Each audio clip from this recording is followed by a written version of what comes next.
Hello बच्चों, आज के वीडियो में हम लोग बात करेंगे कि हुंड का नियम क्या है।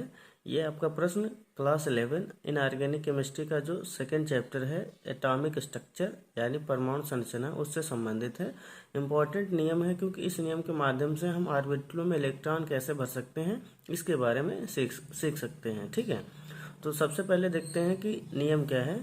तो कोषों में पहले अयुग्मित इलेक्ट्रॉन भरे जाते हैं और उसके बाद में युग्मित इलेक्ट्रॉन। कहने का मतलब है जहाँ तक संभव हो उपकोषों में पहले एक एक इलेक्ट्रॉन भरें और उसके बाद में अतिरिक्त इलेक्ट्रॉन अगर हैं तो फिर उनका युग्मन दोबारा स्टार्ट करें। ठीक है, और इलेक्ट्रॉनों का जो स्पिन हो वो एक दूसरे से अलग हो, कहने का मतलब है विपरीत हो, जिससे क्या होगा इलेक्ट्रॉनों के बीच में रिपल्सन नहीं होगा और कुल मिला के स्थायित्व तो बढ़ेगा। तो ऐसा माना गया था हुंड का, इसलिए इन्होंने बोला कि उपकोषों में जो इलेक्ट्रॉन हैं पहले एक एक होने चाहिए और उसके बाद में फिर दोबारा अगर इलेक्ट्रॉन बढ़ रहे हैं तो उनको भरना चाहिए। ठीक है, अब जैसे यहाँ पर देख सकते हैं पी उपकोष में इलेक्ट्रॉनों का वितरण बताया गया है। तो ऑलरेडी आप लोग जानते हैं कि पी उपकोष में 3 कक्षक होते हैं। ठीक है, पी एक्स, पी वाई और पी जेड। तो जैसे एक इलेक्ट्रॉन है तो आपको सबसे पहले वाले ऑर्बिटल में भर देना चाहिए। 2 इलेक्ट्रॉन है तो पहले एक एक भरना चाहिए इलेक्ट्रॉन दोनों ऑर्बिटलों में, और इसके बाद में अगर 3 इलेक्ट्रॉन है तो एक एक इलेक्ट्रॉन तीनों ऑर्बिटलों में भरना चाहिए।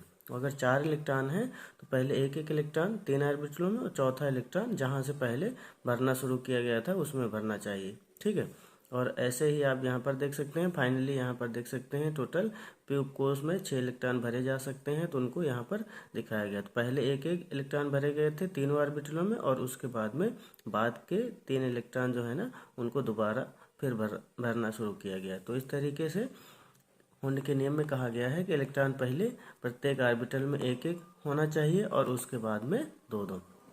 अब जैसे यहाँ पर उदाहरण देख सकते हैं, नाइट्रोजन के पी उपकोष में इलेक्ट्रॉनों का वितरण करो, ये क्वेश्चन मान के चलिए। तो नाइट्रोजन एटॉमिक नंबर 7 का इलेक्ट्रॉनिक विन्यास करेंगे तो 1s2 2s2 2p3 होगा। ठीक है, अब यहाँ पर देख सकते हैं 2 तरीके से इलेक्ट्रॉनों का वितरण उपकोषों के सापेक्ष दिखाया गया है। जैसे मान लेते हैं ये 1s 2s और ये 2p हो गया। ठीक है, तो यहाँ पर इलेक्ट्रॉन भरे गए हैं तो यहाँ पर देख सकते हैं क्लॉकवाइज और एक एंटी क्लॉकवाइज, कुल मिला के ऐसे बोल सकते हैं कि एक दूसरे के विपरीत भरे हैं। 1s में 2s में और 2p में जो है ना, देखो एक ऑर्बिटल में हालांकि 2 इलेक्ट्रॉन भर सकते हैं लेकिन इसमें क्या किया गया, हुंड का नियम अप्लाई नहीं है क्योंकि हुंड के नियम में कहा गया है कि पहले प्रत्येक ऑर्बिटल में एक एक इलेक्ट्रॉन होना चाहिए। तो ये वाला इलेक्ट्रॉन यहाँ होना चाहिए, तो यही तरीका यहाँ पर गलत है। सही वाला तरीका यहाँ पर देख सकते हैं कि ये आपके 3 पी उपकोष हैं, पी एक्स, पी वाई और पी जेड।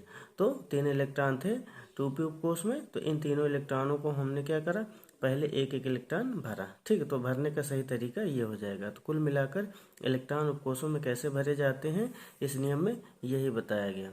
अब अनुप्रयोग की बात करते हैं। तो बच्चों इस नियम के माध्यम से उपकोषों में स्थायित्व का निर्धारण कर सकते हैं। कहने का मतलब है उपकोषों में जो स्टेबिलिटी है ना उसको डिसाइड कर सकते हैं। अब डिसाइड करने का आधार क्या है, जैसे देख सकते हैं जो पूर्ण भरे उपकोष होंगे वो सबसे ज़्यादा स्टेबल होंगे, उसके बाद में आधे भरे उपकोष वो स्टेबल होंगे और उसके बाद में जो अधूरे उपकोष आते हैं। तो कुल मिलाकर ये आपका स्टेबिलिटी का एक आर्डर हो जाएगा। बेसिक बात है, आपको पता है कि अगर हुंड के नियम से हम चाहें तो कोषों में इलेक्ट्रॉन भर सकते हैं। इसके अलावा जो इलेक्ट्रॉन है ना वो कैसे भरे जाने हैं ये इस नियम में बताया गया। और ख़ास बात, अगर हुंड के नियम से इलेक्ट्रॉन भरे होंगे ऑर्बिटलों में तो वो आपका स्थायित्व को शो करेंगे। ठीक है, इंपॉर्टेंट नियम है बच्चों, अक्सर पूछा जाता रहता है।